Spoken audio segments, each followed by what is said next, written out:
college football fans. Welcome back to the College Ball Show.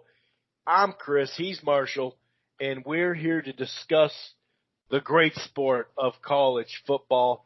And I say this like a broken record, but this last week once again proves why it is the best regular season. You can talk about the postseason all you want, especially, like the first 80 years of it. But the best regular season out of all sports, and it keeps proving you week in and week out.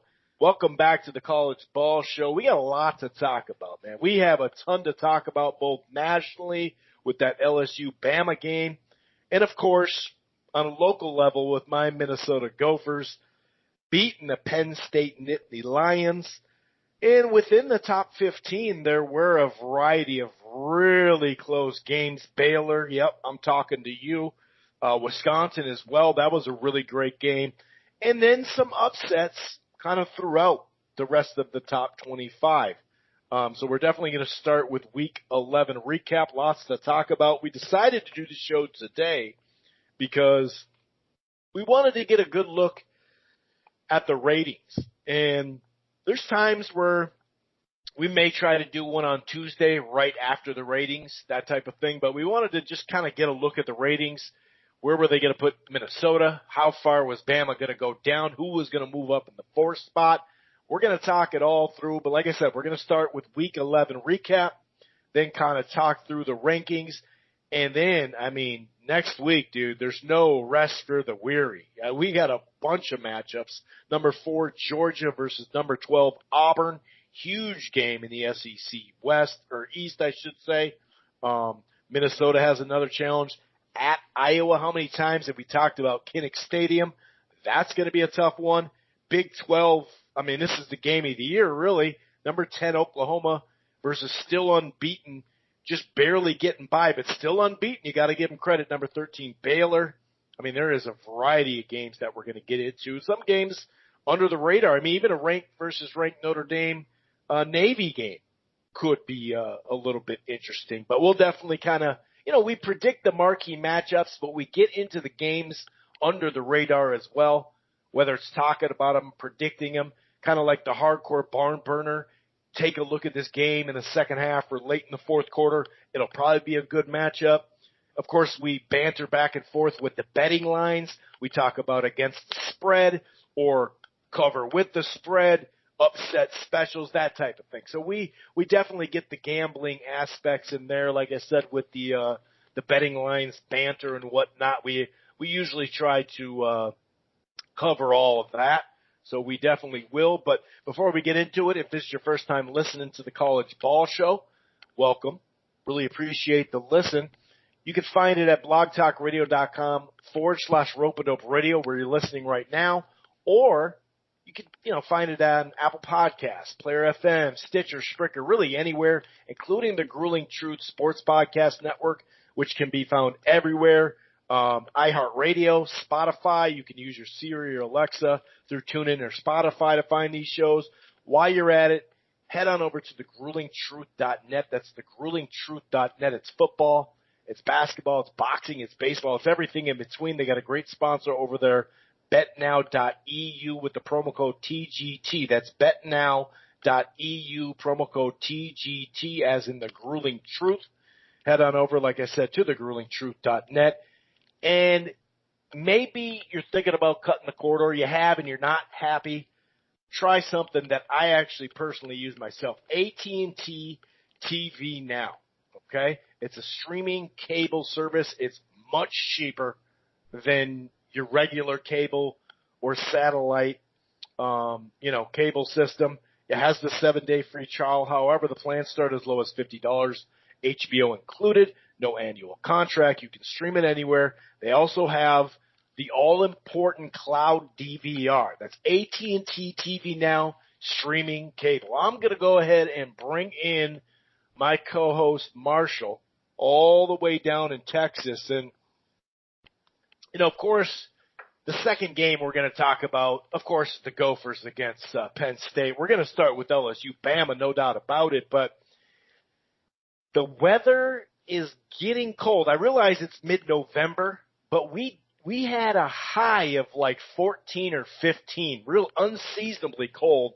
And, it's going to jump back up to 40 here soon. And it was, what was it, 41 on Saturday? The day we wanted it to be 20s and cold for that game, it was 41. It was kind of weird, but that's Minnesota for you. But I'll tell you what, being that you spent some time, in Minnesota, a lot of time, and obviously even Alaska, this type of weather, man. I'll tell you what, it's getting chilly up here, but that also means the football season is gradually getting here. We got about a month left of the regular season, including the conference finals, man. How the hell are you?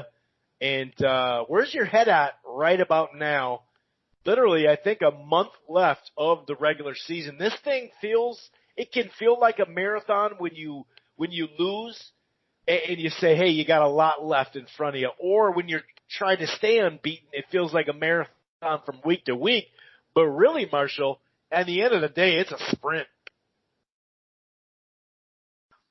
Yeah, I like this year that's a little more of a story. Now, LSU is obviously getting impressed. They deserve. Ohio State is getting impressed. They deserve. So it's kind of a repeat of top man teams, but it's not okay, we got Bama and Clemson, like, here we go again, crap. Like, I mean, I'll admit that when Kiffin was at Bama, I was cheering for him. And, like, obviously Clemson's a very talented team. Saban might be the best coach ever. But a little bit of an aspect of the last couple of years has been like, okay, I know the regular season's fun, as you say, but besides cheering for your own team and some occasional upsets, it was like, okay, Clemson, Bama, here we go, like, part 2, part 3. This year, that's not a guarantee at all. Now, it could still end up being a Clemson-Bama championship, but they're going to have to work a little harder for that to happen. So I'm kind of excited that we have essentially, I would say, probably 8 to 9 teams contending for the Final Four spots. And although a school like Utah or Minnesota would be an underdog to, like, Ohio State or an LSU, it still makes for a little more excitement.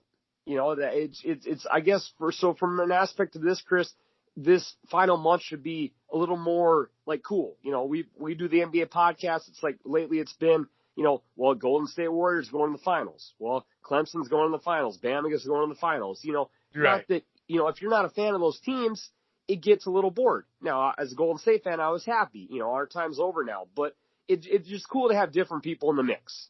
And, the fact that Utah statistically right now has a 7% chance of, I think, winning the championship, and Minnesota's got a 4% chance. Not many people had Utah and Minnesota especially Minnesota at this point, contending for a Final Four spot. I know that Utah at the start of the year was getting a lot of love from people gambling and looking big picture, but still, it's like, when's the last time Utah was ever a legit threat? That would have been the Urban Meyer time.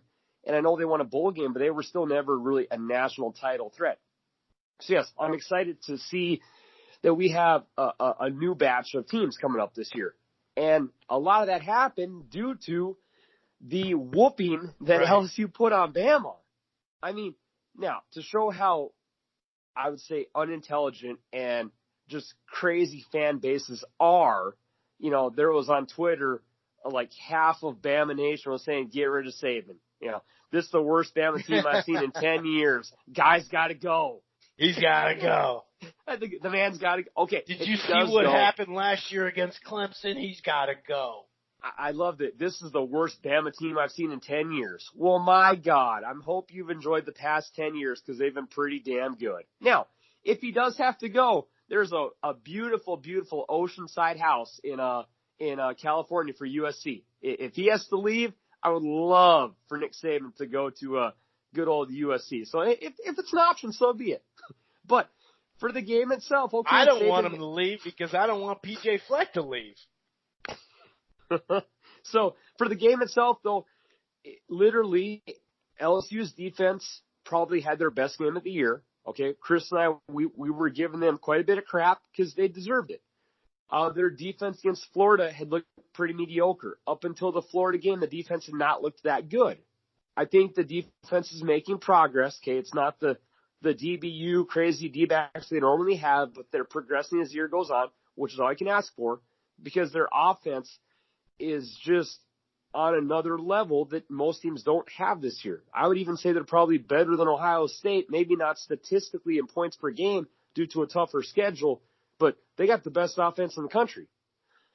And I agree. It showed up again. There was literally not many plays Bama can make to stop that offense. Joe Burrow, as we mentioned talking about before the show, the offensive coordinator for LSU has been such a major change. Obviously, Burrow worked to get better, but the play calling they've made, the receivers they have, the running back they have, the dude's 22, looks like he's like 5'6", but it takes like 4 guys to tackle him. Seriously. Their offense is just rolling. And, okay, I know Bama's defense isn't quite as good as they normally are under a Saban defense, but they're not a joke. They're not a bottom 70 defense. So hats off to LSU, another great offensive performance. The defense keeps getting better, and you win in Tuscaloosa. Coach O cried when he was being interviewed after the game. I've never seen that man cry.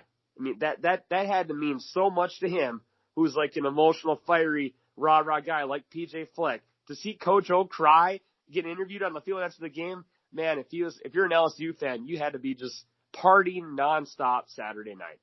Seriously, dude. They had to be so excited, dude, especially to do it in Bama, too. I mean, that is something. And like you said, their defense, I don't think it's ever going to be that great. I do think if they can keep going on this run that they're going, and then they have that month break before the semifinals, I think they could potentially do some things there as far as scouting and you know the coordinators that they have are pretty damn good. They have a good track record anyway at LSU, and I think you give them a month to start to, you know, and even I think it's like 13 days between the because they're not doing it on New Year's Eve day, they're doing it on the Saturday before. So that I think that'll be kind of interesting how that works too. So I could see the defense getting better. I think the defense just makes plays when it has to. That's what it seems like it did against Texas, against Florida, against Auburn, and against Bama. And just to see them up, you know, early on, they got up 10-zip, then it was 10-7, then it was 16-7, like 19-13. And pretty soon you're looking at a score at half, and it's 33-13. And you're just like, holy crap. I watched the second half when I got home. I was paying attention to it at the bar that I work at, but it's not like a Vikings game or even that now a Gophers game where, you know, you actually don't spend a lot of time, let's say, when the Vikings have the ball with your customer, you know, because they want to watch it too. You kind of during the commercial breaks, you'll jump in there and get their orders, get some new beers or drinks or whatever, and then get the hell out. So I got to see most of it that way, but I watched a good chunk of it anyway, and it seemed like, much like that Texas game and some of these other games, well, this was going to be a shootout, right?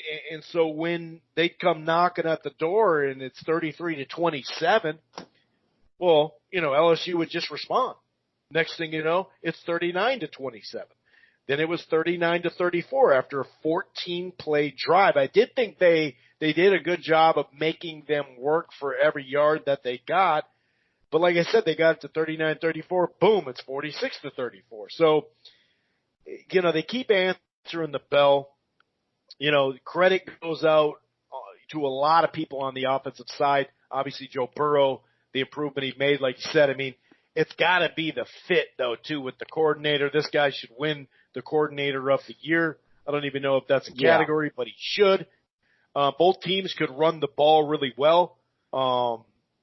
I mean, Alabama definitely put up plenty of yards. They had a guy with 7 catches and 213 in Smith and 2 touchdowns. So they were moving the hell out of the ball and all that. But once you get down by 20 points against that offense, it's just tough. It's just really tough. And like I said, I think that they just make enough plays defensively to still be seen as a great team. And like I mentioned, that Florida game, there was times where you're like, oh, dude, they almost got a pick there. Like at some point, these cornerbacks are going to come up with something, and that's just how it's playing out. Now you look at Bama, and we'll get into the rankings and all that, but they have Auburn at Auburn. They're cheering for Auburn to beat Georgia. You know that. And we're going to talk about that game coming up too. But, man, this is going to get real. Like you said, I like how you put that. Now it'll be a little bit more organic if we do get Clemson and Alabama in the championship game because of where they're coming from. They're not the favorites this year. Even though it kind of felt like that, you know, the last chunk of years, of course, and why not, right? And by the way, 2 out of those 3 games were phenomenal games. So people can get bored of it. Yeah, I understand. I think off that trilogy. Oh, agreed. You know, in the beatdown though, sometimes the beatdown, I could see how people would be like, all right, dude, I think we've, finished this thing out. I don't need to see a fourth fight, basically, just to say in boxing terms. We see the trilogy. We feel like Clemson has got the best out of 2 out of 3 now, and that was a butt whooping. But hey, if it happens organically this year when people don't necessarily believe it's going to happen, that's pretty freaking cool too. But yeah, it's man, this is big. And LSU, it's not like their season's done. You know, you can't just put them in the championship game just yet. Obviously, they still have a little bit of work to do. They should be good to go. You know, home game, Texas A&M, they'd have to really stumble. I just don't think A&M has the defense to hang with them. Georgia is going to be an interesting game there.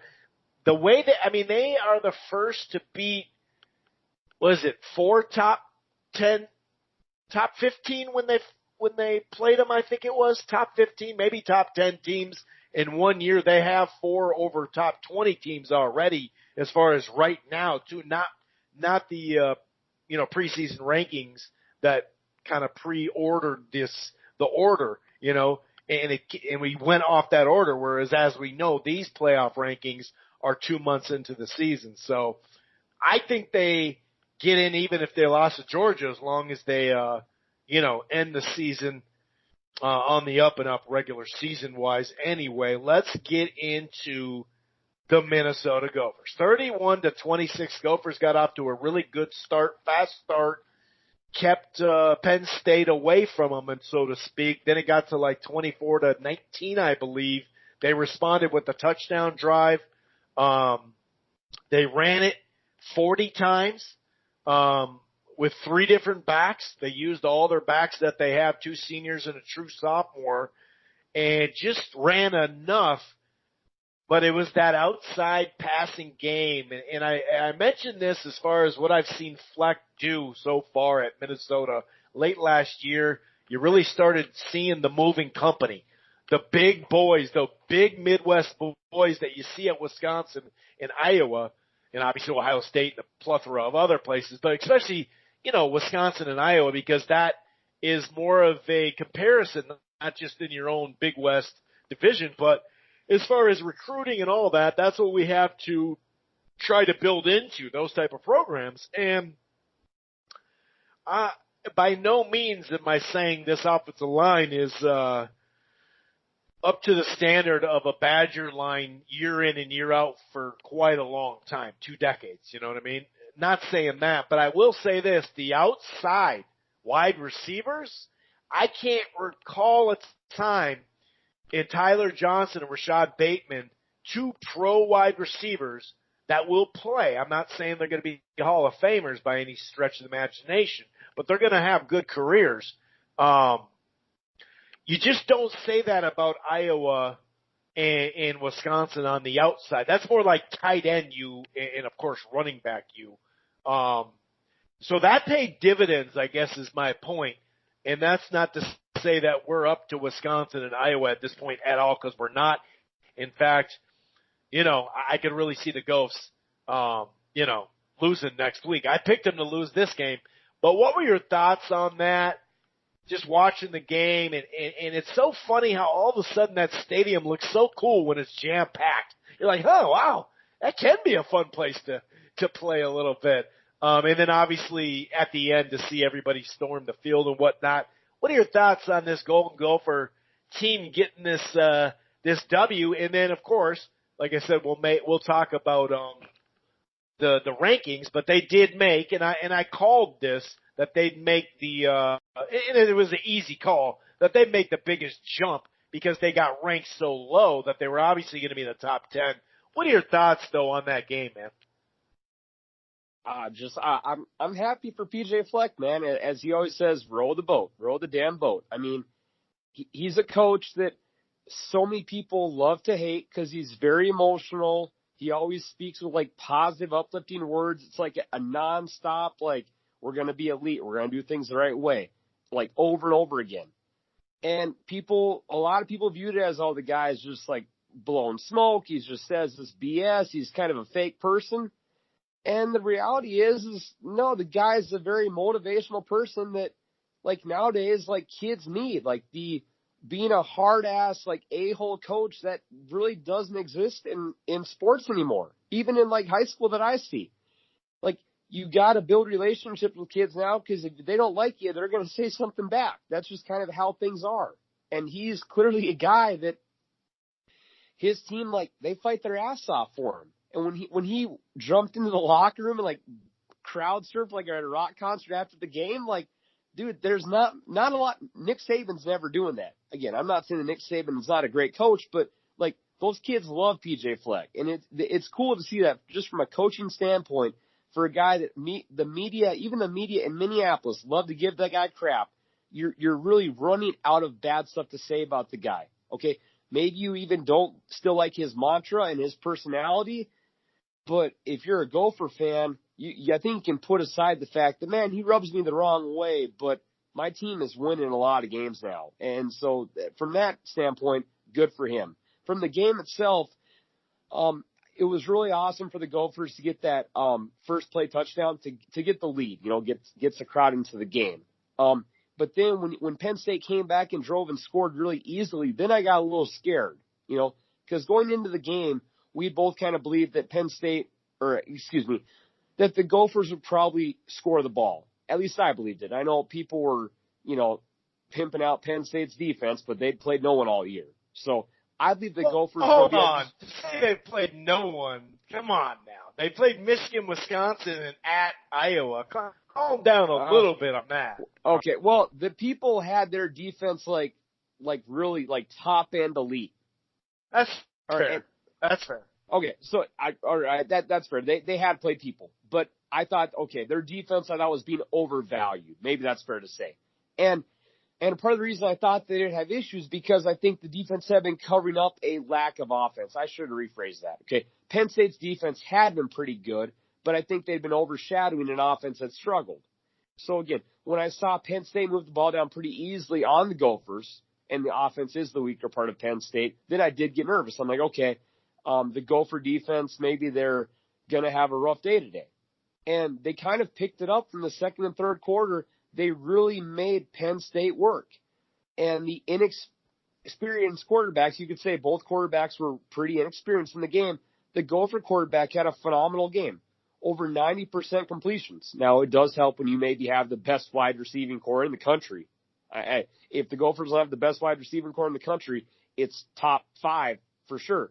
So, I mean, obviously his completion percentage is beneficial due to the pro talent he has. But he played a smart game. The Penn State quarterback, who has had issues, in my opinion, had a rough game. Okay, when you throw 3 interceptions in a game, it's really hard to win a game on the road. Like, you could say the Penn State quarterback kind of let his team down. And lastly, when you don't throw it to Winfield Jr., that's what you got to not do. And lastly, to kind of tack on to your point, they had a stat during the game about how the Gophers' offensive line on average, I believe, is like 6'6". Yeah. About 323. The average offensive line in the NFL is 6'6", 314.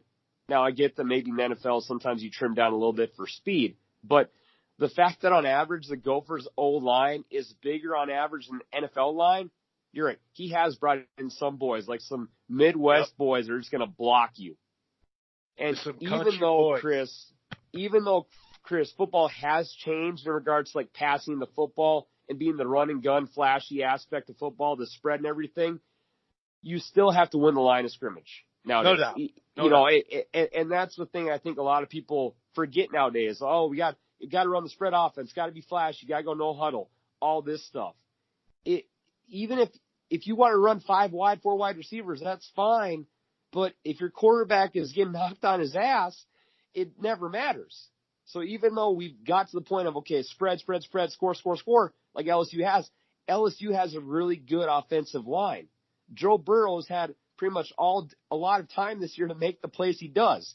And so with the offensive line, nicely done. Yeah, very happy. That's probably the biggest win in Gopher history, or top 3 for sure. I know they won some national titles like 80 years ago, but very happy. Hey, there's 7 of them, buddy. You calm down a little bit, okay? There's 7 of them. Not 2, not 1, but no, you're right. The last one was in 1961. But this is the biggest win since 99. Go figure, it was against an unbeaten number 2 squad, Penn State. Isn't that kind of funny? Yeah, just very happy for that man, what he's doing. And I'm very happy for the Gophers. That those kids are. A couple years ago, the Gophers have always been kind of a 6 to 7 win team. You have an easier non-conference, and then you get a couple of wins in the Big Ten. They've elevated so much. They're 8th in the country. Not many people saw that coming, Chris. So congrats to them. And again, when your quarterback throws 90% completions, that's just a damn good game. He's done that a couple times this year. Yeah, like he did that 2 earlier. Or 3 misses. He did that earlier. That is phenomenal. Yeah, he did that earlier against Purdue, and it was the highest percentage in 40 years in the Big Ten. Now I think this is the 3rd highest or something like that. You have to have 20 attempts, and he just hit that. Like you said, he hit 20. Yeah, you're right about the offensive line just in general. And in the spread, I like what you said about that, because for years Oregon would, go up and down the field. They didn't even need a kicker, right? They extra point. No, we're going for 2. We're the Rams, early 2000s. That's what we're doing. And that's cool. Hey, it worked really well. They sold a lot of tickets. They got some tapes from a scout, from Houston. We won't even go into that, but, they couldn't line it up though when it came to goal line. Remember that Auburn game? They still got to be in their spread formation at the goal line. They still can't put the guy under center and run a normal play with some, like I said, meat and potatoes coming. And we damn sure know LSU could still do that. You know what I mean?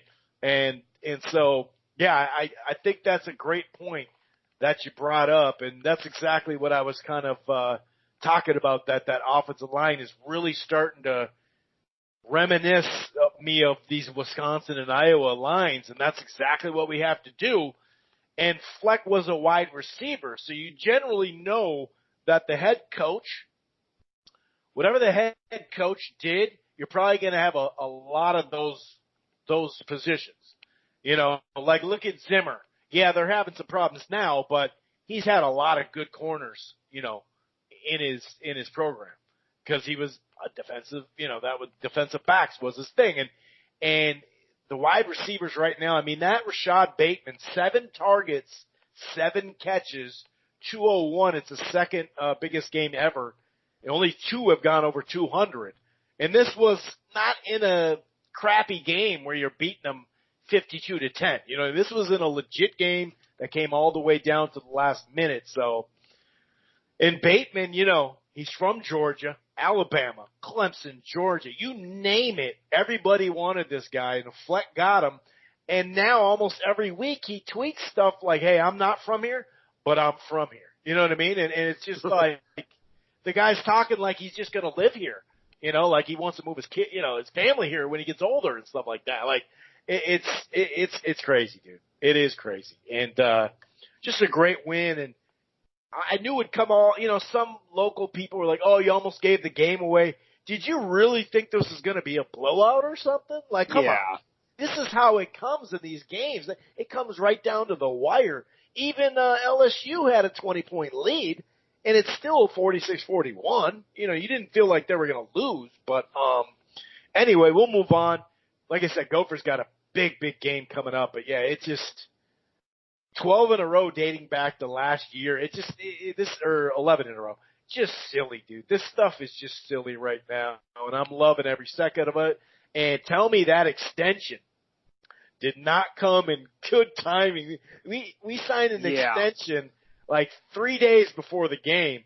And that's not to say he won't go anywhere, but this end of the season and next end of the season, it'll cost $10 million to get him out of here. So that'll help us, just to earmark that money from your athletic department tells you now have money to pay quality coaches. Even if Fleck leaves, you know what I mean? You'll have the money earmarked and you'll have an extra $10 million, maybe a signing bonus, maybe spread that out, put a little bit on top of it and get another quality coach. And so I think that's, I want him to stay here for a decade, but, we've watched a lot of football and you just know that doesn't always stay that way. 2 games I want to talk about and get your take about: Oklahoma and Iowa State.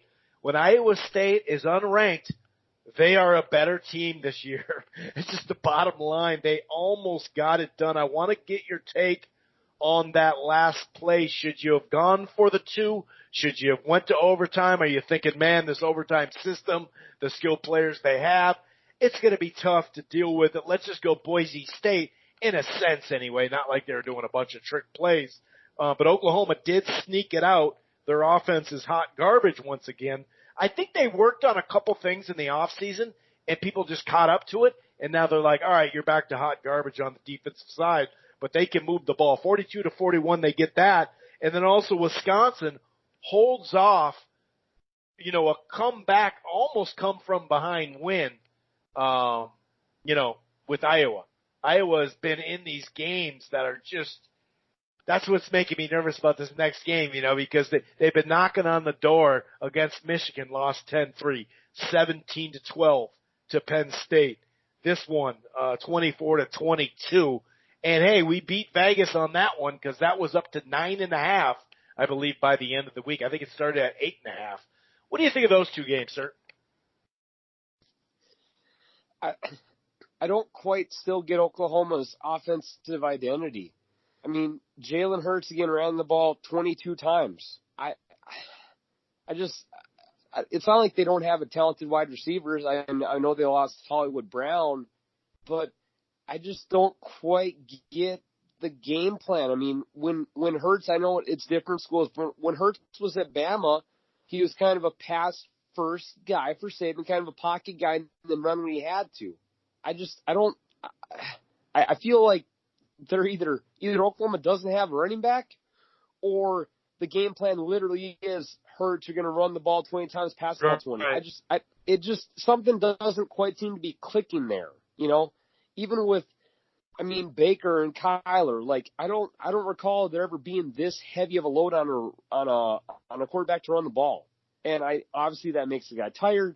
He ran the ball 22 times last game for 68 yards. Like, that's really not even a good clip. And that's official running it too, not to count the scrambling. You know what I mean? Yeah, I just don't quite get the game plan of Oklahoma's offense. And obviously, it's stupid to doubt Lincoln Riley. The guy has obviously put together many great offenses, but something right there just seems a little off. Maybe they are trying to maintain the time of possession because the defense is coming back to earth. But I don't know. I heard a couple of stats, and I wish I could remember them. But the amount of time he's ran the ball for them, it's like the whole team is based around him. And I don't think that's going to lead you to victories if you were to make the final playoff. I think it's something like you got to spread the ball more. Let him hand the ball off, for Christ's sakes. Give him a breather, let him throw the ball. Hell, if you got to throw the ball to CeeDee Lamb 20 times a game, let him do that. That guy last game again had 8 catches, 167 yards. Why not make that 12 catches for 200? I don't know. I think that the offensive game plan, something doesn't seem to be quite right. And I think that's the one issue. Now, again, they did score 42 points, but they were up in this game pretty comfortably. They were up 35-14 at halftime. And then in the fourth quarter, you get beat 20-0. So, again, something wasn't quite clicking. Again, against K-State, the game they lost, they were up 17-7. Right. Second half, they got – so, I can't blame Hurts. Hurts probably is tired when you run the ball 22 times. So, Obviously, That's a lot of shots on the quarterback, man. And like you said, if you hand it off, then it gives the defense something else to think about. Then he can, jet off and hold it and keep it sometimes instead of, well, he's keeping it all the time, basically. Yeah, I mean, with Kyler Murray, it literally was, okay, this dude's going to run and scramble, but it wasn't really drawing plays. It's like, okay, Kyler Murray, go out to look for a pass. If it's not there, do it on your own. This year, it's literally, okay, Jalen, go run. I don't know. Something just doesn't seem to click. Obviously, we're not the coaches, and those guys are smart people. They can make a lot of money. Lincoln Riley's an intelligent coach, but I've never seen a quarterback have such a high workload, and that's probably going to hurt you in bigger games. And if you do make the Final Four, you're not going to be able to do that against an Ohio State defense, or even, hell, LSU. If you want to get into a shootout with them and you want to get your quarterback tired, fine. LSU's really you better score 60 against them, so I don't know. And Iowa State, that's a tough loss. They were the team that beat Baker with the third string quarterback a couple of years ago. They get down big at halftime. They fight back. And we've had this debate a lot of times, Chris. Going for the win. Again, you look smart if you get it. Obviously, I'm sure every coach has a play dialed up in their playbook. I just always feel bad because from the devil's advocate part, your players have done so much, and now you're relying on one play to determine it. There's got to be that empty part of your stomach where if you don't get it, it's like, man, why were we not in overtime? Like, we did so much, and now we have one play. And I know it's only 2 yards, but those 2 yards, a lot of stuff happens there. But if they hit it, we're giving them massive props. So you're on the road. As you said, Oklahoma's obviously got a good offense too, but you had the momentum. I can't say it's a dumb call or a good call because we've had this debate many times on the show. So I'll always support the idea. It's unfortunate they didn't get it. And that's a tough loss for Iowa State. And man, they were expected, Chris, to do pretty high things this year. But now they're 5-4, 3-3 in conference, maybe a little bit of a knockdown on the pedestal for Coach Campbell and the team. What he's done there is amazing, but I don't think many Iowa State fans had their team at 5-4. It's got to be kind of a disappointing season for a team that had been really moving up very effectively in the rankings the past 3 to 4 seasons. Yeah, it's true. And, we talked about, the wide receiver and running back that they lost last year. And, yeah, they're obviously still a game team and all that. I think they should stick the course and all that. If anybody's freaking out, that's silly. But, yeah, it's just one of those things, man. It is a heartbreaker. And same with Iowa now. 3 times in a row they've gone against ranked teams and just barely. In fact, the only team that they beat, I think that was ranked, was actually Iowa State by a point. It wasn't that 18-17? I think it was 18-17. What are your thoughts on that? Wisconsin just said, hey, Taylor, I know you can run the ball. You want to run it for 250? Okay, let's win. He's just a guy you got to feed. He's maybe the best running back in the country, probably. I don't know every running back in college, but that dude is so talented and so gifted. He's going to be a very good running back for a team in the NFL. He's going to be very beneficial. I think Iowa's defense, I think Wisconsin's defense is not quite the phenomenal defense we saw at the start of the year, shutting out, pretty low-ranked teams, but they're obviously still pretty respectable. Wisconsin's always going to put a pretty good fight on defense. It's always tough to win in Madison. And I think, Chris, the issue for Iowa really just has been their offense. Kirk Ferentz has a pretty damn good defense this year. He really, as a head coach, can't be mad with his defense. But in the big games this year, Iowa scored 22 points against Wisconsin. 22 is not a joke, but it's not that great for college. You scored 12 points against Penn State and lost. You scored 3 points against Michigan. So in your 3 conference losses, you've scored 15, 35. You've scored 37 points total. The Iowa defense is probably pretty pissed. If you're averaging 12 points a game in your big games, that's a lot, Chris. So I as a Gopher fan, I'd be intrigued for that. Okay, you're going to have to grind to score, but Iowa's offense really has not got on rhythm this year. And I think that's just the main issue. They can't, when you average under 2 touchdowns a game, you're not going to win many games in college football. Yeah. I mean, even in pro football nowadays, I suppose, though, yeah. when you got to the end, though, the games did get a lot closer and low scoring. But, yeah, you're right, man. That's a good point. Their offenses failed them. And, well, I won't even get into it because I'm going to have to knock on wood this whole prediction segment or not the segment, but for the frickin' Iowa game because I hate to say it, but, I've been watching too much college football to just assume, oh, yeah, dude, we got Iowa, no problem. Kiddick, yeah, we got it, no problem. Oh, they're loosey-goosey? Oh, they have nothing to worry about? Oh, yeah, that's a great way to walk in there. Oh, a hangover game? Yeah, it's like the definition of a hangover game. But anyway. And I didn't know. Y'all haven't won there in 20 years. You had to do it, didn't you? You had to do it. We've only beat them 4 times in the last 20 years, and all of them were at home. You know what I mean? So, yeah, dude. Yeah. We had a couple more almost inside the top 15. Like I mentioned, Baylor, another overtime, this time triple overtime over TCU, who showed up. They're like the hit or miss game, the whole theme we've been talking about. In the Pac-12, not so much like that, but the Big 12, which team's going to show up? And case in point, Texas now ranked, beat the previously ranked Kansas State 27-24, coming off a big win, I should say, by Kansas State, going in and beating Oklahoma. So that was a big win by Texas. They needed it badly. They weren't doing so hot. Boise State found a way to get it done against Wyoming, 20-17. SMU and East Carolina, we know, putting up all those points last week. We mentioned those stats. They gave SMU a hell of a run, 59-51. So there, like I said, there was a variety of, really competitive games. Oh, that's what I meant. Wake Forest got beat at 19. They were 7-2. They got beat by Virginia Tech, 36-17. And for whatever reason, Virginia Tech is just a tough out. I had them as a tough out this week, thinking that they could, probably win or at least be a grinded out game. And sure enough, they got the job done on not a local front because that's the Gophers, but on a team I follow, Miami. Speaking of hit or miss this year, you don't know what you're going to get. They just blew Louisville out of the water.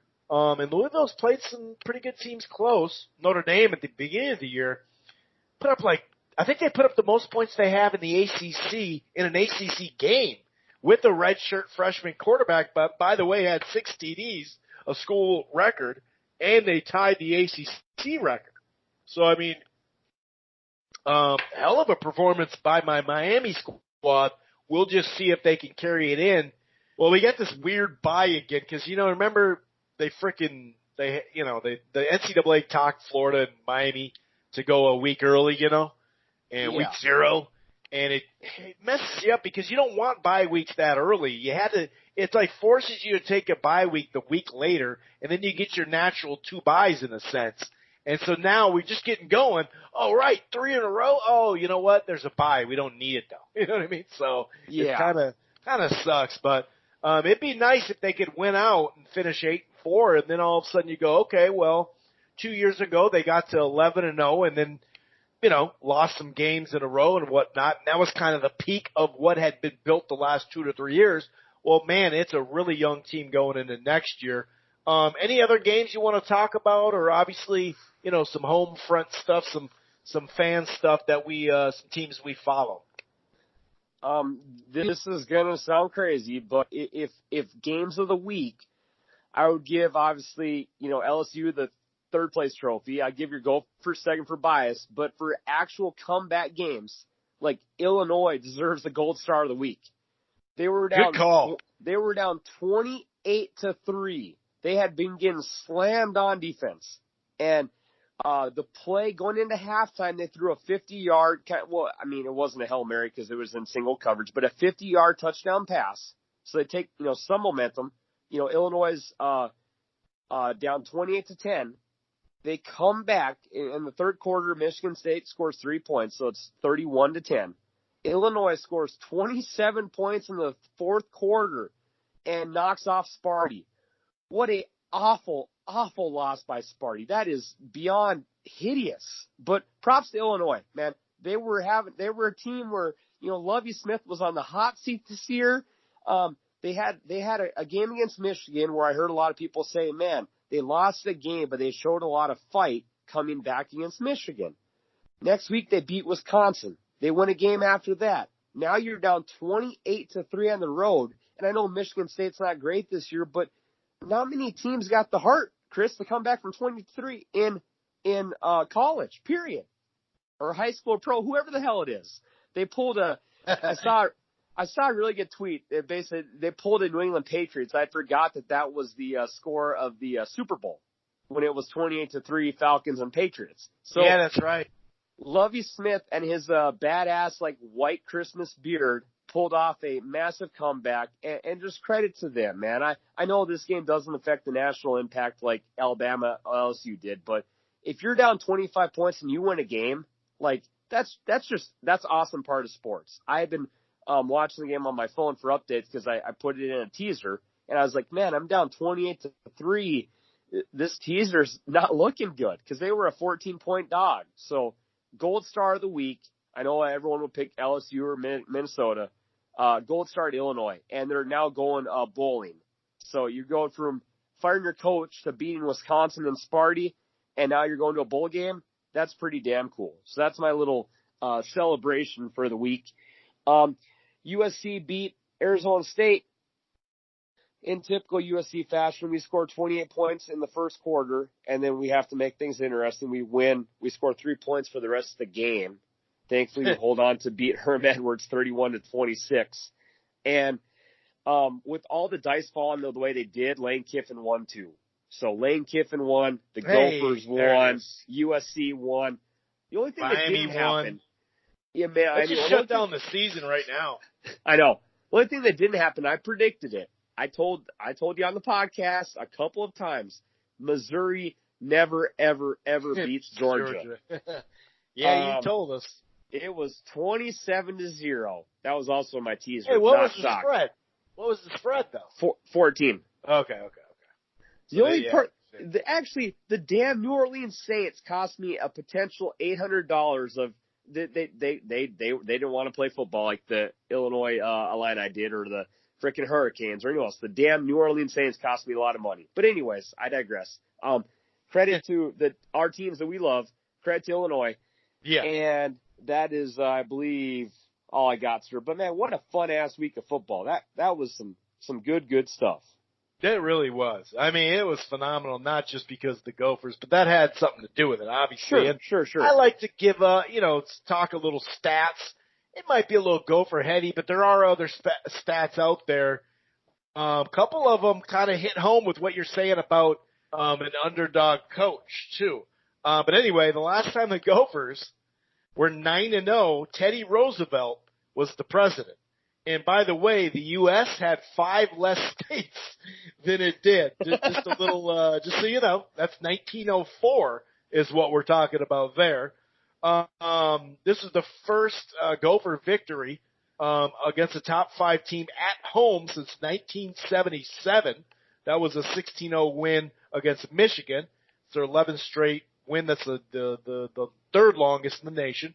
7 straight Big Ten games scoring 30 points or more, which is a pretty damn good. Now, we can look at the schedule, of course, there, but 28 points in the first 9 games is a school record. But here's where it gets interesting. Okay? So we're talking about against the spread and all that. PJ Fleck has won 6 consecutive games as an underdog. And I know you like to talk about that with your guy at the USC, and we talked about that with other coaches too. Just 9 coaches in the past 40 years have done that. 6 consecutive, and just in general, 14-3-1 against the spread like that. But 6 in a row now that he's won when his team is in an underdog position, basically. Let me state for the record that when Chris mentioned USC as an underdog, that is due to my coach sucking. I believe Clay Helton's 2-15 as an underdog. So that was not a comparison of compliments that was saying PJ Fleck wins as underdogs. Clay Helton does the complete opposite. And he does with lesser talent, too. Yes. That's for sure. There was some huge games, though. Speaking of Baylor, their linebacker, Terrell Bernard, had 19 tackles. I think 7 of them solo. Had a sack, key sack, in an interception, too. He had a big, big game. There was another one here. Oh, well, of course, Joe Burrow, the Heisman Trophy front runner, at least he should be, had another 3 TD game. He now has 7. That's the most in LSU history. And LSU put a halt to Alabama's 31-game winning streak in a row. Go ahead. What were you going to say? I was just going to say, my one side note for Baylor, their quarterback is not that good. If their quarterback was really good, they would be a legit team with a chance to go to the Final Four. But Charlie Brewer, I've watched him a couple times now. That Matt Rule is one of the best coaches in college football. We've talked about coaches a lot today. That dude came into Baylor, who was in just a complete mess due to what had happened with Browse before. About as much mess as you can get. Yes, too. That dude. We were even saying, I'm glad they're getting their ass kicked on the field.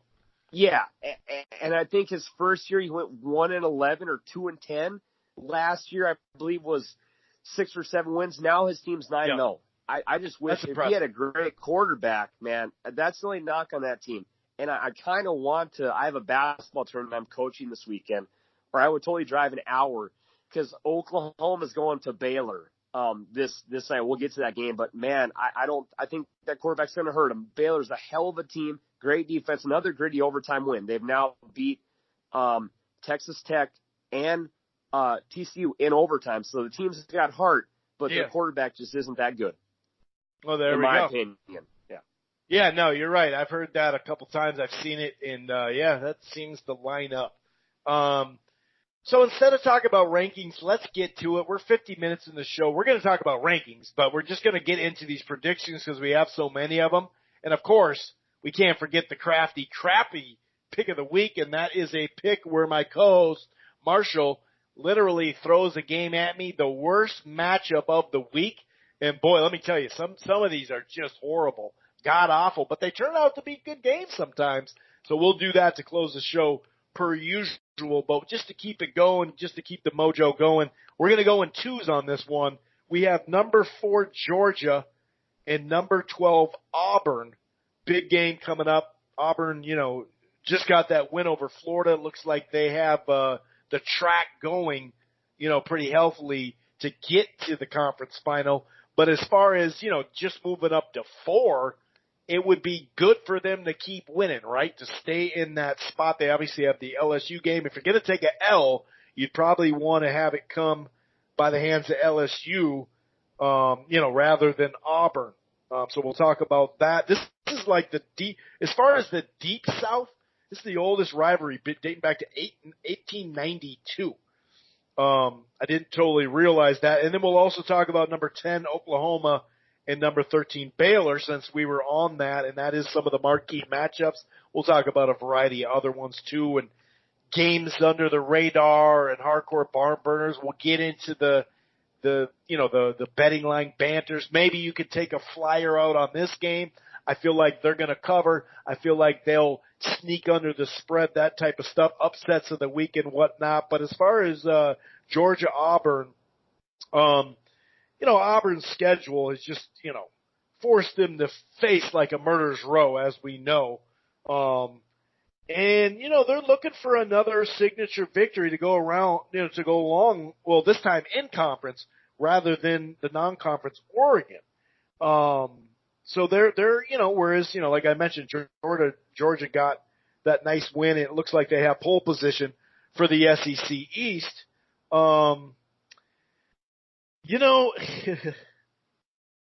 You can't really compare stats because of how brutal Auburn, their schedule's been. Yeah. But both of them run the hell out of the ball. And that's what this thing's going to come down to.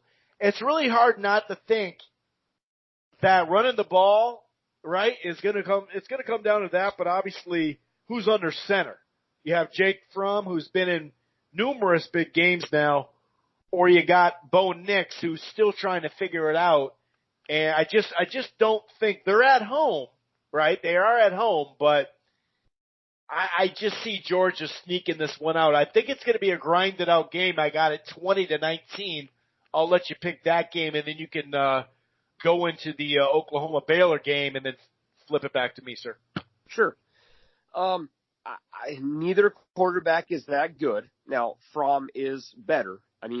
But I saw this Auburn defense play their butts off to hang in with LSU, and they did all they could, but Bo Nix couldn't get the offense really going until very late, and it never really was a game. I know the scoreboard looked close for LSU Auburn, but the offense just really struggled to get into rhythm. I think the same thing happens again. Now, it does help that it's in Auburn. Obviously, in college football, as everyone knows, the home field advantage is huge, especially for a quarterback's confidence and all that stuff. But, man, Georgia's quarterback's a little bit better. Georgia's defense is probably a little bit of a notch down compared to Auburn's. But I think you nailed just the quarterback play really is the determining factor in my mind. Is Bo Nix going to be able to make some big plays? That defense is going to make Georgia work. I don't see Fromm doing much against Auburn, but he just has more experience. So I think that determination alone is the reason why I would pick Georgia. And also, I think that's the reason why Georgia's favored. Georgia's favored by 2.5 points in Auburn. That's normally not going to happen when you have the 4th-ranked team versus 12th-ranked team. But I think that lack of experience in a big game quarterback is going to cost Auburn, and I will take Georgia to win. I'll go 24-20 Georgia. For Texas and Baylor, as I just said, Oklahoma has a much better offense. Okay, that's known because I just don't believe Brewer is a great quarterback for Baylor. He's okay, but he's not great. So I think Oklahoma is going to be able to score like usual. And to me, the question will be, Baylor's going to score against Oklahoma's defense anyways, because Oklahoma's defense ain't that good. I just think for picking the game, though, I think you got to go Oklahoma. I just think that if you get into a shootout, you're asking a lot of a Baylor quarterback who I just don't think can match play for play with Jalen Hurts. I'd say the only advantage, Chris, now I'm going to stick with Oklahoma. I'll make that for my pick. But I think the only advantage you have as a Baylor person is if Lincoln Riley again decides to have Jalen Hurts run the ball 25 times. Right. Like, if you want to get in the habit of getting up early and then having your quarterback run the ball religiously, it almost hurt you this past week, and it hurt you against K-State. So I'm not quite sure that what's going on there. The point spread is 10 points. Ooh. I would take Baylor plus 10, but I think Oklahoma wins the game. Yeah, I'm right there. I actually have it 34-30 is what I'm looking at, and both of them have been in tight games of late. Obviously, they lost one Oklahoma 2 weeks ago, whatever, to a solid team, though. It is going to be in Waco, so it's definitely going to be a Big 12 shootout. Classic, good old-fashioned Big 12 shootout. Like you said, I just think they've had a very successful run, but they've just slipped by some pretty good teams. Nothing like what they're going to face with Hurts and CeeDee Lamb. So I'm there with you. I like Oklahoma over Baylor. Let's go to number 8. God, it just sounds weird saying that. Number 8, Minnesota. I can safely say that they've never been in the top 10 since I've been alive. And I'm not 22. Let's put it that way.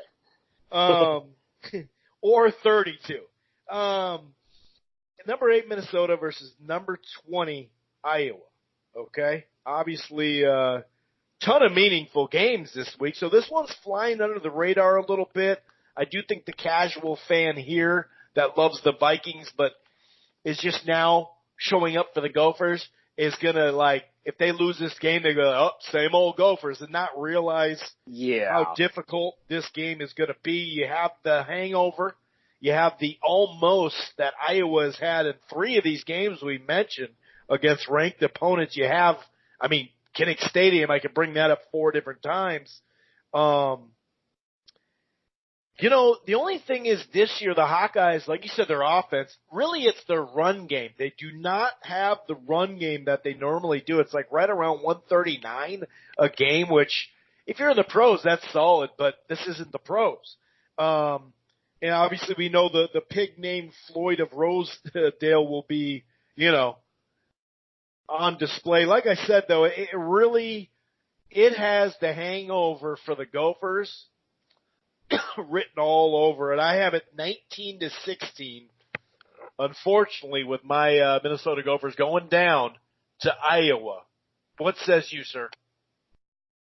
I was going to pick Iowa if it was at night, but the football TV marketing gods were nice. I wonder why.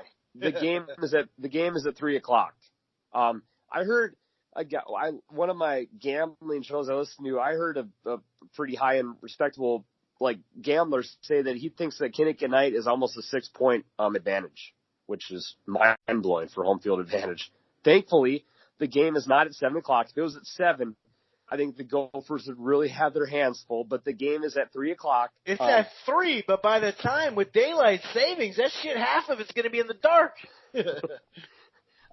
I think that's a nice advantage. That's a huge thank you from the TV gods. I think the Gophers find a way to get it done. I do think that the hangover factor could apply, but you have a coach who's a great motivator, and they're still in the mindset, in my opinion, of we still have nothing to lose. It would be different if the Gophers were 6-3 on the year and just upset Penn State. But you're 9-0 for the first time in forever, in a century. I don't think the hangover factor happens. I just think you keep riding the wave until someone beats you, and you're playing against a team who struggles to score offensively, and you have an offense that has one of the best wide receiving cores in football. Maybe I'm drinking the PJ Fleck Kool-Aid, but I don't think he allows the hangover to occur. And I think that Gophers are going to score points. I know Iowa's defense is good, but they probably haven't played a team this year with the offensive talent we have. So I think if the Gophers can score 24 points this game, I don't see them losing. So I'm going to say Gophers 24, Iowa 16, and the streak continues, and they're 10-0 going into next week. And I hear you on that, but I guess what I'm saying is, especially the earlier games, the scoop and scores, the get hit while you're throwing the ball. Sure. That type of thing is what's going to lose this game. It won't be because they can't put up points well, maybe they're not going to put up 30 because this is a damn good defense. But, and part of it's just like I said last week, I love these bets or these predictions because, I got it wrong. Dang, man, that really pisses me off that I got that pick wrong. Oh, geez. Dang, too bad, But knock on wood. But that's what I think. I think it's going to be – because every team has the hangover effect. PJ Fleck, Saban, whoever. They all have been hung over. Oh, yeah. But, I just think it's going to be a couple of things. He says the program is the ball, and I feel like that ball might be on the ground a couple times, and it's going to be stuff like that happens, but who knows? There is another ranked team, number 16 Notre Dame versus number 23 Navy. As long as Notre Dame keeps Malcolm Perry, the do-it-all triple option guy from Navy, if they can keep them 200, 225 yards rushing, under that they average 358. So that would be a win. I think that at some point they'll pull away. There's a couple other games, that we're kind of just putting a flyer out or feel really confident about. Right now, Wyoming has been better lately. I'm picking them to upset Utah State as a 6-point road underdog. Some hardcore barn burners. Hey, Penn State, speaking about being hung over and kicking rocks, they're playing Indiana, and Indiana can put up some points. You just never know. They've won 4 straight, It could be a sneaky good game. Then you have number 19 Texas, who's ranked now, going against Iowa State. Man, Iowa State's had a rough run. But desperation tends to equate in good-ass games. So I'm thinking Texas and Iowa State will be a pretty damn good game. Now, as far as against the spread, I think I'm with you on the Baylor. The 10 points that Vegas claims, I think Baylor will fall underneath that. And Clemson has been burning me, I think it's three times in a row in these against the spreads because they've been blowing everybody out. Wake Forest is a 33.5 point underdog. I think they can sneak under that as far as against the spread. However, I just got news that their number one wide receiver, I think he's got 1,000 yards, is out. So maybe you shouldn't take a flyer out on that. My easy money take it to the window is Pittsburgh covering at home as a 5.5 point favorite to North Carolina, sir. For my favorite pick, I'm going with, let me find where it was, Texas Tech -3. Oh crap, I was literally just looking at this damn game. Texas Tech -3. Let's go Big 12 here quick. With TCU. Okay. TCU's had they played Texas a couple weeks ago. They just had a battling game with Baylor. They lost it. They've had a quarterback that's been hurt. Their quarterback and their offense really isn't that smooth. Now, obviously, Gary Patterson's always going to have a great defense. Okay, TCU's always going to play tight-nosed defense. But I just think Texas Tech's a better team. Texas Tech went up to West Virginia and smoked them. They've been playing, good football for a first-year coach, for Kingsbury. I just think Texas Tech, and they're at home, and they're only being -3 points. When you have a better quarterback, you have home field advantage and a better offense, I'll gladly take you -3. And TCU, they're kind of due for a letdown spot. They've been having quite a few emotional games in the past month. So my take it to the bank money bet is Texas Tech -3. And obviously, if you're a gambler, buy the 1.5, get them -2.5, taking a little juice. But yeah, that -2.5 is always a better bet than having that 3-point field goal kind of hurt you or make you push your bet. A interesting line, Chris, if you are, an Ohio State fan, they're I believe a 52-point favorite against Rutgers, and the over/under 61. It is really rare to see. That's crazy. It's rare, and I believe the over/under opened at like 57. So they were a 51-point favorite with a 57-point over/under. It's really rare to see an over/under and a point spread almost be within 10 points of each other or less. I know earlier this year, Alabama was like a 51-point favorite against New Mexico State. It was kind of the same situation. But if you're betting Ohio State this week, you got to take 52 points. Now, if they want to, they could easily score 52. Hell, they scored 71 this past week against Maryland. So the offense is there, But if you're an Ohio State gambler, I would that over and under and just ease off it. It's kind of a mess. You might want to stay away from that a little bit. That's just crazy to see. I don't know. It's rare that you'd see those numbers so tight next to each other. Besides that, like I said, the Texas Tech really jumped out at me. And also my other pick, I don't think Washington State has business being a 10-point favorite to anyone. They ever since the UCLA game where they blew that huge lead, they've been crumbling. They got smoked by California last week, and California's offense has been really bad ever since they lost their quarterback. And Washington State's -10.5 against Stanford. Like, I know that Wazoo at home, Mike Leach and all that stuff, but all those kind of special plays, all that fancy part of their offense has kind of disappeared. They really don't have the run and gun offense, or if they do, they're just not winning games this year. So I would love Stanford getting 10.5 points against a team that's been in a nosedive now, Chris, for about the past 5 weeks. Yeah, that's fair. I'm looking at like hardcore barn burners, ASU and Oregon State.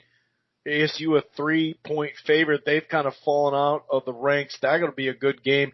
And then South Carolina, sure they're 4-6 compared to 6-3 A&M, but 10.5 points. I'm looking at that. I'm saying, I don't know. I'm not totally sure. You know that take it to the window, and this is full disclosure here, okay? Take it to the window. I wrote this down yesterday, and it was 5.5. Pitt is favored by 4 now.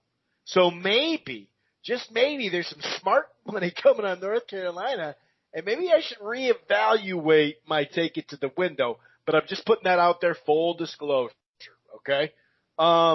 Anything else that you want to get to before we get to these rankings, and then we shut this puppy down with the crafty, crappy pick of the week, sir? Oh my God! I just saw. Holy shit! Got a really bad one? Oh God! Well, I can't pick. We'll discuss it. I can't use it, but we'll discuss why it made me laugh. All right. No, I'm good to go. Let's do rankings. Let's do the. God Almighty! Let's do the crafty, crappy pick of the week. You're gonna laugh. Anyways, no. Let's go on to rankings, brother. What do you got? Well, last week we didn't talk about it, but last week I was a little troubled with the 17 ranking for the Gophers only because the 2 lost teams. Now, Wisconsin, and maybe this is just Homer stuff, whatever, but Wisconsin had lost Ohio State. They got their ass kicked. That's no big deal. They also kicked Michigan's ass, But their loss, they had 2 losses, and one of the it's not like Auburn losses or some other team's losses, that they're both solid. One is to Illinois, who's a good team, but they lost to them. And at that time, they weren't 500. And now they are. So that's good. They got 6 wins. So that is good. But we beat up Illinois. We meaning the Gophers. And Wisconsin did. They lost to them. So to me, I think that they shouldn't be in front of us based off that. And they were 4 spots ahead. So a couple of those 2 lost teams, I thought, okay, that's a quality win, but then again, you got so that was a little weird to me. I thought LSU last week should have been the number 1 team. That was really my biggest problem there. Obviously, we're not going to talk about last week because that's in the past. I'll stop. LSU number 1, Ohio State number 2, Clemson number 3, Georgia number 4. I don't have a problem with that. I'm so glad. Like I said, LSU should have been the number 1 spot before the Bama game. But is this a battle for 4th? Is that what it's coming down to? Georgia lost to a team with a losing record. Alabama doesn't really have a quality top 25 win, or not doesn't really. They don't have a top 25 win as of right now who's in the top 25, but they got a really great loss. Oregon, their only loss, as we know, is to Auburn. But do they have a quality win yet? A really quality win? Like Washington's a good team, but we know they've taken a step back. So I look at that and go, that's wishy-washy. Utah and Oregon are going to play each other, so that'll help right there. And right now, Minnesota and Utah is scheduled to meet in the Rose Bowl, which would be so phenomenal for the Gophers to go to Rose Bowl. So the only thing from 4 to 7, what do you do there? And then I get, the non-conference for the Gophers, much like Baylor, was not good. And some of the early teams that they beat, Minnesota, they just weren't that good besides now Illinois, I guess you could say, because they got 6 wins or whatever, but that's still not a ranked team or whatever. But we have the committee ranked Penn State 4th, the committee, not me, not you, the committee did. So if you think about it, the Gophers have the 2nd best win in the nation behind LSU. I'm just talking wins here, okay? 1 win, not numerous like LSU has. So where do you stand from 4 to, say, 8? That's going to be that's where a lot of the stuff's playing out, obviously, but that's where the mess will be. I think that the reputation, kind of stereotype that committees normally got maybe's finally drifted away.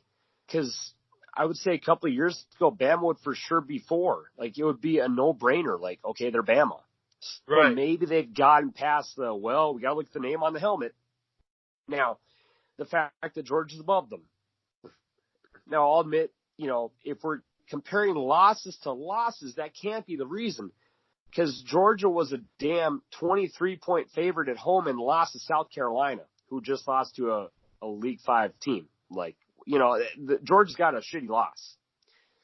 And Bama, their bad losses to, I believe, 4 points to the team who's best in the country. Now, I know that's at home as well, but LSU is a much better opponent than South Carolina on the road.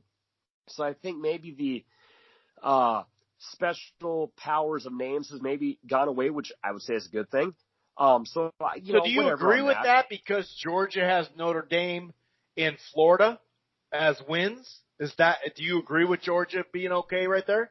I guess you could say that Georgia's wins overrule the shittier loss against Bama. That is fair because like you said, Bama's best win has been. Bama doesn't have to face people from the good. They don't have to face Georgia or Florida especially Georgia.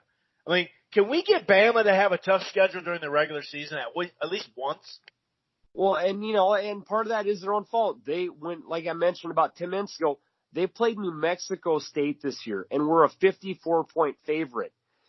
I know that's an easy win to get your ducks in a row, but that does you jack shit for this time of the year. Like, that is a game that you could have gone and played a Minnesota, a Kansas State, a TCU, an Oregon, a USC. You could have played someone. Not that, maybe not a top 10 team, but any of those teams I just mentioned all are in Power 5 conferences that all would give you a respectable win. New Mexico State essentially is a blank space on your power rankings. So, that's coming back to bite them right now. It's within the SEC too. If you look at the last decade, how many times is on that side has the SEC scheduled Alabama in the hardest cross rivalry game? Yeah. You know what I mean? It just doesn't happen. They played Duke, New Mexico State. They went to South Carolina. Okay, I guess they beat. Well, hey, if you're going head to head, they beat South Carolina by 24 points. I didn't know that. Well, that is kind of something to argue, I would say. And they beat Southern Miss 49-7. So Southern Miss is a respectable. And Favre doesn't play there anymore. Southern Miss is. Yeah, they got 7 wins on the year. They're not a joke, but that's not a huge one to brag about. New Mexico State's a joke, and Duke isn't that good this year. So I think the schedule is coming back to hurt them. So I can't really disagree with that. And I think it's good that the committee is no longer looking at just the name. For Oregon, Utah, Minnesota, I just let it play out. I mean, I do enjoy these rankings, but in fairness, a lot of these teams are going to have to face each other or something's going to happen. So and Oregon lost to Auburn, whereas Utah lost to an unranked team. So I'm okay with that. Yeah. And Gophers, like they're probably, maybe they could have been above Utah, maybe above Oregon, but I don't think they've quite, had all the difficult games that, they've had. I mean, the Gophers, their non-conference was, kind of similar to Bama. Like, it was not great by any means. They played a South Dakota State team who was a FCS team. Now, I'll admit they're respectable, but if I'm going to give Bama shit for playing New Mexico State, and they had they had already made a run, so they had young players. The same with Fresno. Fresno's a quality team, but they had made a run last year. They had their it year, so they had to retool this year. They're not as good. Yeah. So no, I honestly, all the rankings seem to be pretty good. I would say though, if you're Oklahoma, the one kind of what if fantasy, they're sitting at 10th. If you win the Big 12 and you win out, like, I would not rule them out. I know normally at this point, Chris, when we're doing this show, if a team is 10th now, it's like, oh, dude, game over. Like, you're done. Like, no way you're making it. Sitting 10th okay, let's assume Clemson's for sure in. Okay, Clemson's going to win the ACC. Okay, no brainer. Ohio State's probably going to win the Big 12, and LSU. That'd be crazy if they won the Big 12 in the Big 10. You know what I mean? Hey, Urban Meyer never did that. So Clemson, LSU, and Ohio State are probably pretty locked in, which leaves that 4th spot for some wiggle room. But again, if you're a Sooner fan, it's not dead yet, Chris, just because winning a conference championship, as we found out over the years, holds a lot of weight. And it seems like it's holding it more down, too, you know? Yeah. And I mean, your one loss to K-State, K-State's not a shitty team. I would say Oklahoma losing at K-State is a better loss than Georgia against South Carolina. So those are my ranking discussions. Nice. All right, let's get to the crappy pick of the week, sir. So, what do you got for us? Well, honestly, this is maybe the first time in like forever there's really not a massively horrible matchup. Yeah. Okay. Now, the what now, when I say that, there are 2 teams this week playing against each other with a 1-9 and a 1-8 record. So you're thinking, okay, these teams have played a combined 19 games. So you assume, hey, it's got to be 19 games. The teams combined have 2 wins. Hey, it's got to be a competitive game. But the point spread is 40.5. A 1-8 against a 1-9. Northwestern's a 40-point favorite against UMass. UMass, that's right. God I did see that. I can't pick that as a crappy right, pick of the week. No, when it's you can't just give it to me. No. I mean, I could ask you to take the point spread. That gets a little tough on you. Yeah, it gets real dicey then. Mind you, now I'll get to one here, but Northwestern, this is a team that didn't score a touchdown for 3 games in a row. And they're a 40-point favorite. Well, we got it against the spread. We got it against the spread, damn it. I'm putting it in my, I'm putting it as an honorable mention in my article, just so you know. So, let me, my God, this really is a brutal week because for once the gods are saying, you know what, guys, we like what you're doing here, but we're not going to give you an easy one. We're sick of you winning, even though I lost last week, I'm pretty sure. Yeah. The Bobcat, the Texas State Bobcats took care of business. All right, the best we can do, and this isn't an awful game, but it is the crappy pick of the week.